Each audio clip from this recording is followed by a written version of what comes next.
ГСП онлайн. Городские новости сейчас. Ухтинский следственный отдел выясняет обстоятельства убийства на День всех влюбленных. 14 февраля в квартире поселка Шудаек сильно избили женщину. Ее обнаружила подруга и в 19:50 позвонила в полицию. Прибывшая скорая помощь констатировала смерть потерпевшей. Судмедэксперт зафиксировал множественные удары в область лица и головы. Следы на теле оставлены руками и тупым твердым предметом.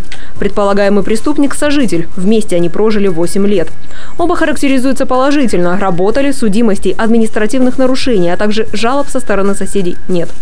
Подозреваемый после совершения преступления позвонил одной из подруг потерпевшей, которая сказала, что причинил повреждения телесные, с целью того, чтобы она вызвала скорую помощь, после чего скрылся с места преступления.